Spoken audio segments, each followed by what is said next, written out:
9:10 রান্না করতে রাত 12টা। রাত 1টা বলো না। খেতি মেতি সুতি আবার সকাল। না না বলো রাত 1টা। ভোর 4টাতে থালা বাসন মাজছে, মাজা কমপ্লিট হয়নি এখনো। 8:30 বেজে গেছে, এখনো খবর নেই। দেখা যাক কখন কমপ্লিট হয়। এবছর হবে তো তার মনে হচ্ছে না। এখন হাঁড়ি নাড়ছে, মানে এখন শাকও বসায়নি।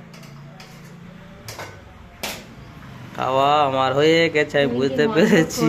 বুঝতে এই পেরেছি। ভিডিওটা তোমার বাবার কাছে গেছে না, তোমার কিন্তু অশিস কপালে দুঃখ আছে। তো বাবার কাছেই তো যাবে, যার জন্যই তো এটা করছে। বলো, আমার কপালে দুঃখ আছে। দুঃখ তো সারা জীবনেই, সুখ আমার জীবনে নেই, দুঃখ সারা জীবনে দুঃখ। তুমি বন্ধ করবা? সুখ মারা গেছে 1942 সালে, যখন দেশ স্বাধীনের 6 বছর আগে, ভালো 5-6 বছর আগে চলে গে। দুটো পেঁয়াজ আনতে হবে। দেশ স্বাধীন হয়েছে, সুভাষচন্দ্র দেশ স্বাধীন করে দিয়ে গেছে, কিন্তু আমরা স্বাধীন হয়নি এখনো। দুটো পেঁয়াজ আনতে হবে, পেঁয়াজ পেঁয়াজ। পেঁয়াজ খেতে হবে না, ওই একটা পেঁয়াজ কাটো আর শুঁকে আবার রেখে দাও। 80 টাকা পেঁয়াজ,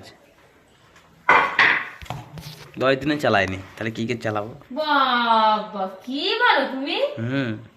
হুম, রান্নাটা কি দিয়ে দিয়ে করছে নাকি? কালকে ইয়েতে দিলুম, ডিম ভাজা করলুম, আগের দিন ডিম ভাজা করলুম, কালকে মাংস হয়ে গেল অতগুলো পেঁয়াজ। তাই বলে 80 টাকার পেঁয়াজ খেয়ে দিতে হবে? তাহলে খেয়েও না, টাকাও লাগবে না, বসে থাকবো। তো এই সেটাই বলছি, না খেলে তো খেতে লাগবে না, কোনো চাপও নেই, খরচা হবে না। তাহলে খেয়েও না, টাকাও লাগবে না। কি আর হবে, যতক্ষণ আছে থরি, যখন থাকবে না পকেট ধরে বসে থাকো। থাকবো আমার। ঠিক আছে, কোনো ব্যাপার নেই। আমাকে না